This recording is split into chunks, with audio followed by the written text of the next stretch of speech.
잘 아는 그 바다 생물 중에 거북이가 있습니다.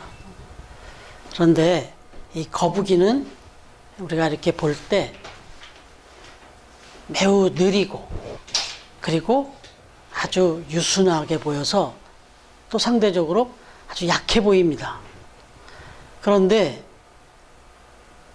이 거북이의 이 목을 내놨다 집어넣었다 이렇게 하는데 그 거북이의 목은 우리가 생각하는 것보다 훨씬 더 아주 강한 힘을 가지고 있다고 합니다. 일반적으로 거북이의 체중은 이제 성장한 거북이의 그 몸무게는 한 12kg에서 한 18kg 정도, 그 정도가 평균이라고 합니다. 그런데 이 12kg에서 한 18kg 되는 요 거북이의 모습을 볼 때 이 거북이의 목은 한 70kg에서 90kg 가까이 나가는 이 장정들도 아무리 힘을 줘도 이 거북이의 목을 힘으로는 도저히 빼낼 수가 없답니다. 엄청난 힘을 보여준다네요, 이 거북이가. 그런 힘을, 그렇게 약해 보이고 온순하게 보이는 그런 거북이지만 그 목은 그렇게 강하다네요. 그래서 이 장정이 어떤 힘을 가지고 완력으로 그 목을 빼내려고 해도 빼낼 수가 없을 정도로 아주 튼튼한 목에 힘을 갖고 있다고 하는데, 그 목을 힘 하나 안 들이고 쉽게 빼낼 수 있는 방법, 그 방법이 있는데, 그 방법은 다른 것이 아니라 거북이를 따뜻한 난로 곁으로 그렇게 데려다 놓으면 그냥 힘 하나 안 들이고 목이 스르르 나온다는 거죠. 이 이야기는 우리가 다 잘 아는, 우리 연승이도 다 알만한 이 태양과 바람의 내기, 한 나그네의 그 외투를 서로 누가 벗길 수 있느냐 내기했던 그 이야기, 이 이야기를 연상케 하잖아요. 그 강한 바람이 자신 있어 했지만 그 강한 바람이 불면 불수록 나그네는 그 옷을 더 힘껏 움켜쥐더라. 그런데 따뜻한 태양이 힘 하나 안 주고 그냥 서서히 이렇게 비추기만 했는데 나그네는 그냥 자기가 스스로 옷을 벗더라. 이 이야기와 통하는 그런 이야기가 되겠습니다. 그러나 이렇게 여러분 이 부분들을 우리가 한번 생각해 볼 때 이게 다 결과적으로는 우리 인과관계, 우리 사람과의 관계를 풀어주는 그런 이야기가 아니겠습니까? 무엇보다도 이 사람의 마음은 마치 거북이의 목만큼이나, 아니 그보다 훨씬 더 강하죠. 닫아버리면 그 누구도 못 엽니다, 그 마음을. 그러나 그 마음을 열 수 있는 방법이 있는데, 아니 여는 게 아니라 스스로 열 수 있게끔 만드는 방법이 있는데, 그게 바로 오늘 우리가 묵상하려고 하는 사랑의 힘이라는 거예요. 특별히 그 사랑의 정의 중에서도 바로 이 역할을 해줄 수 있는 사랑의 그 속성이 온유다, 이렇게 말씀하고 있는 겁니다. 사랑은 오래 참고로 시작을 했어요. 그리고 나서 오늘 말씀은 사랑은 온유하며 이렇게 이어지고 있어요. 이게 이제 이 15가지 이렇게 묵상해 보면 느끼겠지만 이 점진적으로 계속해서 진일보합니다. 하나씩 더 나아가요. 구체적으로. 오래 참는 것도 우리 지난주에 묵상했지만 거기서 또 한 걸음 더 나아간다면 온유한다는 거예요. 오래 참는 것이 어떻게 보면 내 안에서 내적인 그런 노력이라면, 그런 실천이라면 이 온유함은 겉으로 드러나는 거예요. 오래 참으면 내 내적인 문제예요. 그런데 온유함은 드러나는 거다. 어떻게 드러나냐? 지난주에 우리가 사랑에 대해서 정의하면서 사랑은 오래 참는 것 이 얘기할 때 마크로티메오라는 이 원어를 이야기하면서 그냥 죽지 못해, 마지못해, 어쩔 수 없어 참는 게 아니라 정말 목적을 가지고 의미를 가지고 능동적으로 기쁨으로 아주 기꺼이 참아내는 자녀를 향한 부모의 참음, 뭐 이런 참음이라고 마크로티메오라는 의미라고 말씀을 드렸는데, 사실 그럼에도 불구하고 우리 일상에서는 이게 쉽지 않았던 것을 경험합니다. 우리나라 사람들 역사적으로 참는 데는 일가견이 있는 그런 문화를 가지고, 민족성을 가지고 살아왔다 해도 과언이 아니죠. 특히 우리 여성의 삶을 이렇게 생각해 보면 지금 페미니즘이 이렇게 아주 왕성하게 이렇게 사회 문제로까지 될 정도로 나타난 이유는 그동안에 그만큼 눌려 있었기 때문에 그렇죠. 여러분 남존여비라고 하는 거, 이거 진짜 지금 어디 가서 이런 얘기하면 욕먹죠 진짜. 네? 어디 가서 지금 남존여비라는 말을 하겠어요. 그런데도 불구하고 우리나라의 역사는 전통적인 가부장제 아래서 이 가치 기준하에서 여성들이 결혼을 하면 시집살이라는 표현을 하는데, 그 시집살이를 딱 이렇게 표현했어요. 귀머거리 3년, 벙어리 3년. 아마 우리 김전용 권사님은 이 시대를 관통하고 오셨으니까 너무 잘 아시겠죠. 저희 어머니도 그렇게 사시는 걸 제가 봤으니까. 귀머거리 3년, 벙어리 3년. 뭐 설명 안 해도 다 아시잖아요. 그렇게 살아야 된다는 게 여성의 아주 운명 같은 그런 모습. 그냥 참음이 최고의 덕이었고, 그건 내 인격하고 상관없이. 그런데 이렇게 꾹꾹 눌리고 강제적으로 그 사회적 문화적 그런 그 시대적 가치로 이렇게 눌러놓은 이거는 지금 말씀드린 대로 이렇게 지금은 사회적으로 대폭발을 했어요. 개인적으로도 한 여성이 이런 문제를 가지고 살다 보면 내면이 터져갖고 제명이 못 살잖아요. 그러거나 가정이 그냥 도태되거나 파괴되거나 이렇게 되죠. 한번 터지면 걷잡질 못하는 거예요. 이렇게 강제적으로 이렇게 참는 이런 부분들은. 그래서 마크로티메오라는 말씀을 드렸는데, 이 온유함이라고 하는 것이 이 사랑에는 꼭 필요하다.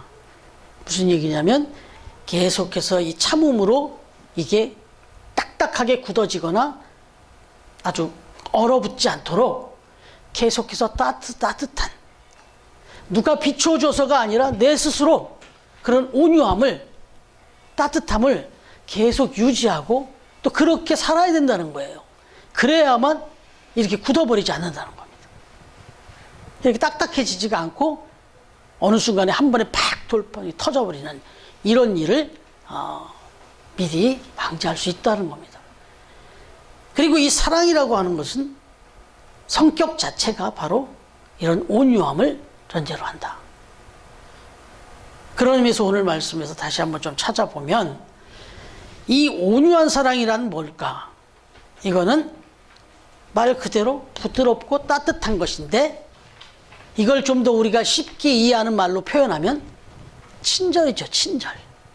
아주 쉬운 표현으로 하면, 말씀드린 대로 이 온유라고 하는 말, 이것도 좀 원어적인 의미를 좀 생각해야 되니까, 이 원어 단어는 헬라어가 크레스토스예요. 크레스토스. 단순한 마음의 상태만을 얘기하는 게 아니라 그냥 마음이 그냥 온유하다, 그냥 따뜻하다, 부드럽다, 이런 의미가 아니라 그의 삶으로 아까 말씀드린 대로 외적으로 나타나는 것이 온유함이라는 거예요. 오래 참으면 내 안에서 꾹꾹 참는 거지만 온유함은 드러내는 건데 나타나는 드러남 속에서 온유함이 나타나는 거다. 그래서 쉬운 표현으로 친절이라는 말씀을 드린 거고, 실제로 영어 성경에 보시면 이 우리말은 온유라고 써 있는데 영어 성경을 읽어보시면 kind라는 말로 써 있어요. kind. 아시다시피 kind는 친절이죠. 네. 그래서 그냥 생각적으로 마음으로만의 온유가 아니라 행동으로 드러나는 온유. 이게 이제 우리가 지금 표어로 이렇게 삼고 있는 두 번째 내용이죠. 배려. 정말 친절하게. 친절은 절대적으로 이타적인 거잖아요. 다른 사람을 먼저 생각하고, 다른 사람의 형편을 돌아보고, 다른 사람의 마음을 헤아리고, 이게 친절이고, 그리고 이게 배려고, 이게 바로 온유다, 이런 얘기입니다. 그런데 이 온유는, 여러분, 이 온유함을 싫어하는 사람은 없습니다. 친절한 사람을 누가 싫어합니까? 배려를 잘 해주는데 그 사람을 싫어할 사람이 어디 있겠어요? 근데 이게 원초적이다는 걸 알 수 있어요. 그래서 동물을 가지고도 실험을 해봤어요. 동물들도 마찬가지라는 거예요. 부드럽고 온유함을 좋아한다. 하로우의 법칙, 하로우의 실험이라는 이 교육학에서 나오는 이 실험 법칙이 있는데, 하로우 교수가 이제 실험을 해봤다는 거죠. 어떤 실험을 해봤냐? 젖 먹는 시기에 있는 아기 원숭이들 앞에다가 두 개의 모형을 세워놨다는 거야, 양쪽에다가. 뭐냐면, 엄마 모양의, 엄마 원숭이 모양으로 이렇게 만들어 그 철제로 만든 엄마 원숭이 모양의, 철제 모양의 그 엄마 원숭이 모양을 만들어 놓고, 거기에다가 이 아기 원숭이가 먹을 만한 그런 젖을 거기다가 젖병에 담아서 이렇게 달아놨다는 거예요. 그리고 또 요만큼 떨어뜨려서 또 안쪽에다는 역시 똑같이 엄마 모양의 원숭이 모양을 만들어 놓고, 그건 천으로, 부드러운 천으로 이렇게 만들었다는 거예요. 그리고 거기다도 또 역시 원숭이가 먹을 젖병을 하나 달아놨다는 거예요. 근데 처음에는 원숭이들이 딱 놔주니까 막 여기저기 막 왔다 갔다 하면서 막 먹더라는 거예요. 왔다 갔다 하면서 막 서로 막 이 젖병 저 젖병을 막 먹더래요. 근데 조금 시간이 지나고 나니까, 아니 하루 지나니까 이제는 젖병을 달아놓으면 전부 부드러운 그 천으로 만들어 놓은 그 엄마 모양의 원숭이 그 모양으로만 다 그리 몰리더라는 거예요. 여기 젖병이 달려있는데도 다 이쪽으로 몰리더라는 거예요. 이게 하로우의 교수의 실험이었어요. 이 동물도 이럴진데 인간의 그 내면에는 부드럽고 온유한 사람을 누구든지 좋아하는 그런 본능적인 것이 있다 라는 걸 이렇게 극단적으로 이렇게 실험을 해서 보여준 거였어요. 그럼 그렇습니다. 내가 누구를 사랑한다, 한 걸음 더 나가서 내가 누구에게 사랑을 받는다, 온유함이에요. 부드럽고 따뜻한 겁니다. 그게 내 마음을 열어야 그렇게 하겠거니와, 그렇게 할 때 상대방의 마음도 열 수 있더라. 그러면 당연히 이 온유한 사랑은 부드럽고 따뜻한 친절로 나타난다고 한다면, 결국 이렇게 나타날 때 어떤 결과가 일어나느냐? 온유한 사랑을 할 때, 온유한 사랑을 베풀 때 결국 거기에 평화가 이루어지더라. 화평이 이루어지더라는 거죠. 모세의 경우를 생각해 보시면 민수기 12장 3절에 하나님께서 모세를 향하여 하신 말씀이 있어요. 유명한 말씀. 모세는 온유함이 지면의 모든 사람보다 승하더라, 더하더라. 이 세상에 어떤 그 누구보다도 모세가 가장 온유하더라. 이렇게 아주 큰 칭찬을 해주셨죠. 그런데 생각해 보면 어느 날 갑자기 모세가 그렇게 태어날 때부터 온유했느냐? 그리고 시종일관 모세의 삶은 그렇게 온유함을 보여줬었냐? 아니었다는 거죠. 적어도 40년이 넘도록은 안 그랬어요. 처음에 모세가 태어나서 우리 요게벳의 노래 그 찬양을 들을 때마다 눈물 나는데, 그렇게 숨기고 또 숨기다가 결국은 어쩔 수 없는 생이별을 하면서 나일 강가에 던져지잖아요. 그런데 이건 먼 발치서 이거 정말 어떻게 될지 모르는 그런 마음으로 지켜보는 부모가 있었지만, 이건 정말 떠내려가는데, 오로지 하나님 앞에 맡겨 떠내려갔는데, 구사일생으로 그가 바로의 공주의 손에 그렇게 건짐을 받아서 극적인 반전을 이루어 공주의 아들로 성장을 하잖아요. 자기가 어떻게 태어났고 또 어떤 민족의 자녀인지도 모르는 상황에서 궁절에서 커갑니다. 그러면서 거기서 40년 동안을, 40년이 짧은 시간이 아니잖아요. 왕자처럼 세자처럼 영광을 누리며 많은 노예와 많은 문무백관과 많은 정치가들 속에서 높이 귀하게 배울 거 먹을 거 입힐 거 다 누리면서 그렇게 자랐어요. 그런데 그렇게 자란 모세의 성품이 어떠했는지를 단적으로 보여주는 장면이 그 40이 됐을 때 한날은 길거리에 나갔다가, 자기의 정체성이 혼란도 있었겠지만 자기 마음에 안 드는 사람이 있다고 해서 그 애굽 사람을 그 자리에서 때려 죽여버리는, 그리고는 그걸 또 어떻게 받아들이지 못하고 또 그 위협을 어떻게 견뎌내지 못하고 결국은 또 순식간에 그 자리로 도망쳐 광야로 또 뛰쳐나가는, 참을성도 없고 자기의 감정도 절제도 못했고 이랬던 사람이에요.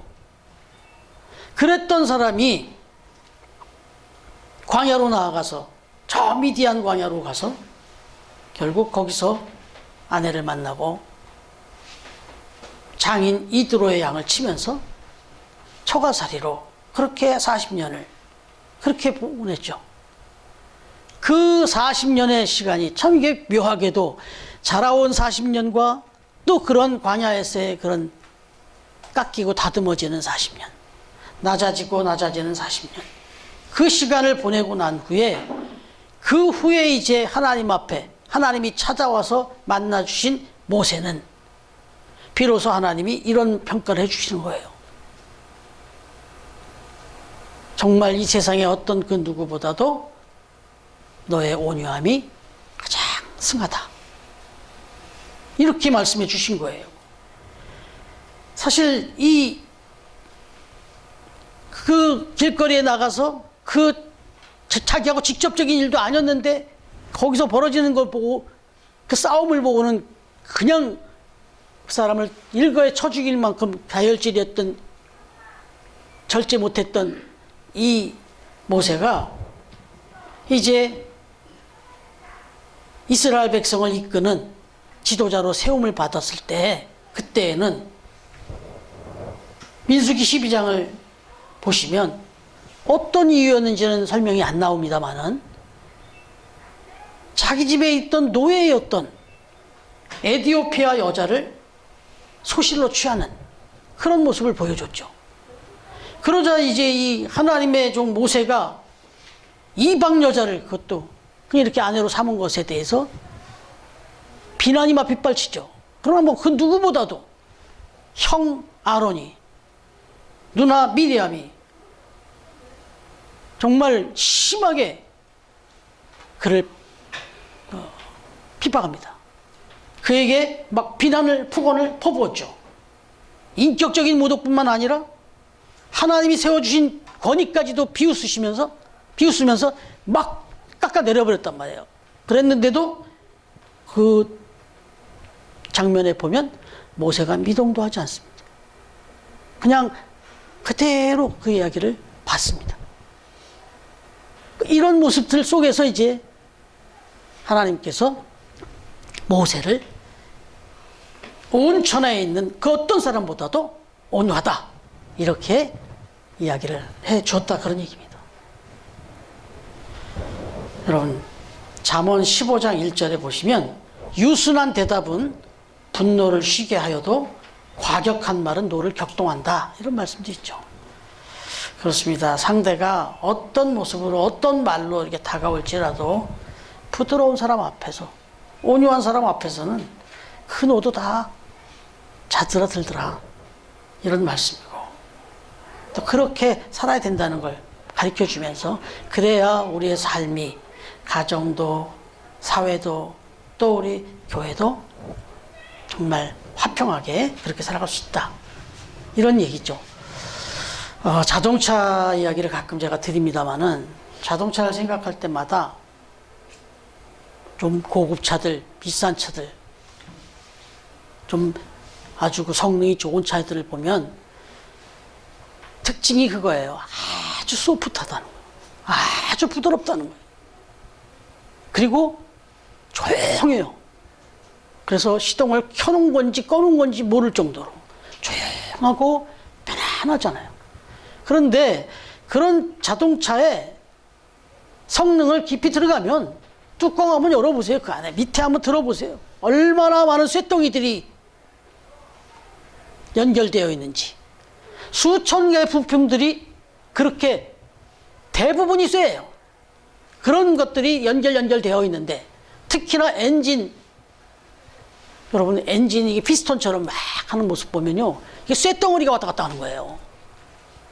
그러면 이 쇳덩어리가 왔다 갔다 하면 이게 그대로 자기들끼리 쇳덩이끼리 왔다 갔다 부딪히면은 어마어마한 소음이 날 것이고, 또 얼마나 시끄럽겠어요.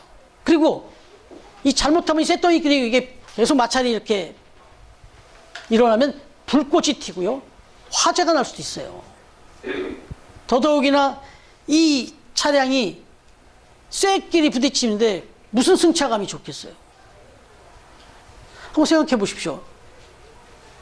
자동차가 안전하기 위해서, 그리고 정말 견고하기 위해서는 쇠끼리 돼야 돼요. 그런데 이 쇠와 쇠끼리만 있으면 엄청나게 불편하고 엄청나게 시끄러워요.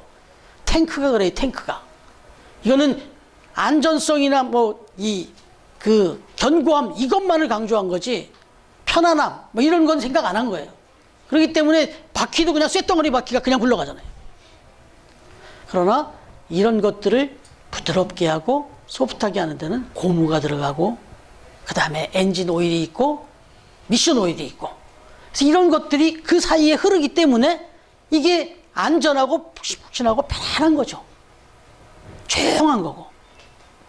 여러분, 사람과 사람과의 관계, 부부의 관계, 가족 간의 관계, 성도 간의 관계, 사회에서 어떤 누구와의 관계에서도 이런 역할이 필요한데, 어떤 누구 어디 세상에 가도 사랑을 정의할 때 사랑은 온유하며 이렇게 얘기하지 않아요. 사랑은 지난주에 말씀드린 대로 누가 사랑을 아름답다 했는가, 이런 노래 천지예요. 이런 문학이에요. 사랑은 온통 아픈 거예요. 이별이고 가슴 아픈 얘기뿐이에요.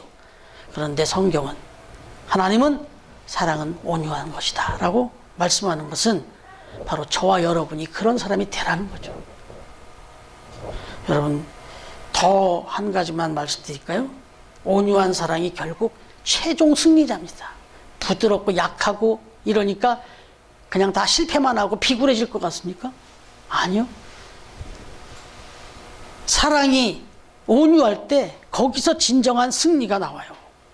마태복음 5장 5절에 보니까, 온유한 자는 복이 있나니 그들이 땅을 기업으로 받을 것이요, 더 적극적으로 표현하면 땅을 차지할 것이요예요. 강하고 뭔가 그 무력이 있는 그런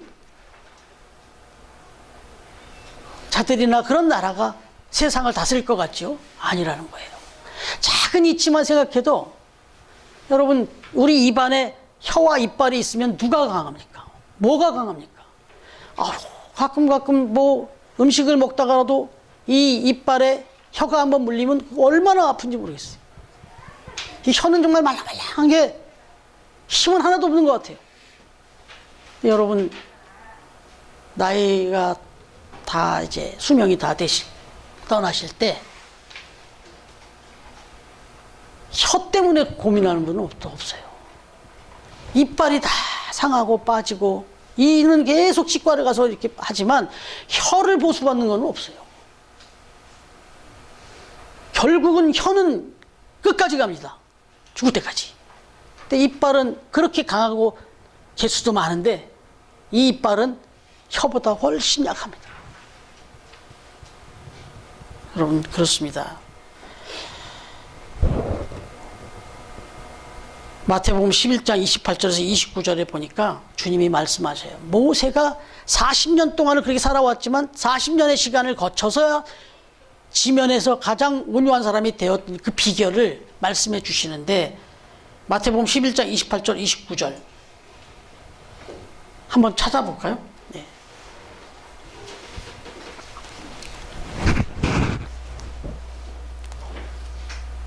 저는 제가 필요에 의해서 이제 명함을 만들었어요. 그 명함에도 이 말씀을 새겼어요. 그래서 이 말씀을 전도지처럼 우리가 사용하는데 같이 한번 읽어보시겠습니까? 11장 마태복음 11장 28절 29절 같이 읽겠습니다. 시작. 수고하고 무거운 짐진 자들아 다 내게로 오라. 내가 너희를 쉬게 하리라. 나는 마음이 온유하고 겸손하니 나의 멍에를 메고 내게 배우라. 아멘. 여기 보니까 예수님이 나는 마음이 온유하고 겸손하대요. 겸손이 결국 온유할 수 있다는 것이 여기 이제 힌트가 있는데 어찌됐든 예수님의 마음이 나는 온유하다. 그러면서 그 다음 얘기가 그러니까 나를 보고 배워라. 나를 보고 배워라. 그렇게 말씀하세요. 우리가 말씀을 묵상하면서 성경을 읽고 설교를 들으면서 예수님이 어떤 분이신지를 계속 마음에 새길 때 그분의 온유함을 새겨보라는 거죠. 그리고 그분이 하신 말씀을 따라 살아보라는 거예요. 그게 온유한 삶이라는 겁니다. 그리고 배워야 된다는 거예요. 하루아침에 안 되더라는 거예요, 이게. 그건 온유함은 배워야 된다. 좀 더 나가면 훈련해야 된다. 이런 얘기입니다. 그렇습니다. 우리 모두 주님께서 보여주신 온유한 사랑, 그것을 본받아서 또 배우고 훈련해서 노력해서 가정에서 또 일터에서 그리고 교회에서 마치 자동차의 윤활유와 같은 그러한 온유한 사랑을 저와 여러분이 실천함으로써 화평도 이루고 또 가정도 세상도 우리 교회도 변화시키면서 그렇게 살아가는 우리 온유한 처음 가족들 다 되어줄 수 있기를 우리에게 친히 온유한 사랑을 보여주시고 베풀어 주신 주님의 이름으로 축원합니다. 기도하겠습니다.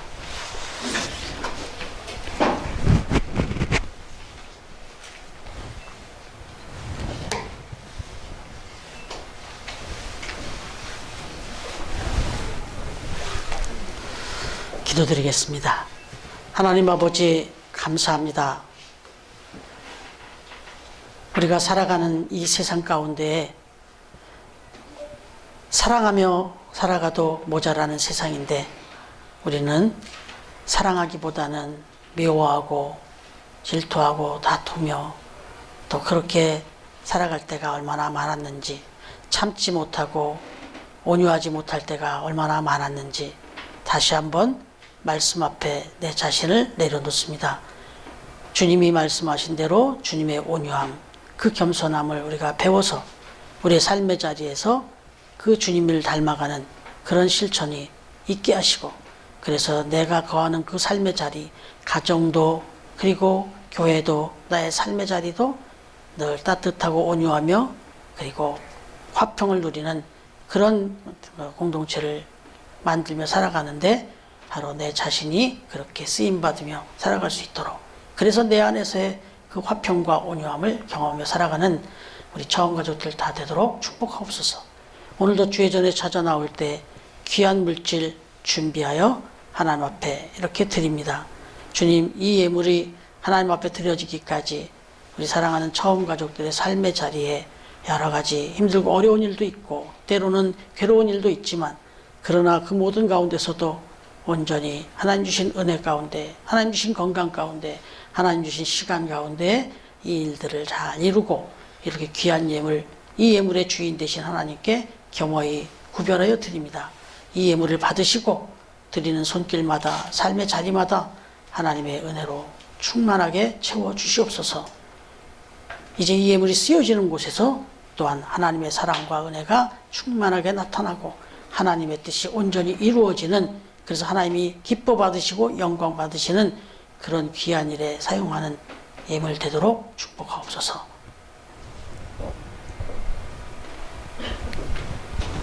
이제는 우리 주님 예수 그리스도의 은혜와 하나님의 사랑과 성령님의 교통하시는 은총이, 나는 마음이 온유하고 겸손하니 내게 배우라 말씀하신 주님의 음성을 생각하면서 다시 한번 사랑의 그 의미, 이 사랑의 정의, 온유함을 나의 마음속에, 그래서 내 삶 속에, 내 곁에 모든 이들에게 그렇게 실천하며 살아갈 것을 다시 한번 다짐하며 또 머리 숙여 기도하는 우리 처음 가족들 머리 위에, 가정과 삶의 자리 위에, 그리고 처음 교회 위에, 그리고 기쁨의 집과 세이브존 위에 이제로부터 영원토록 함께해 주시기를 간절히 축원하옵나이다.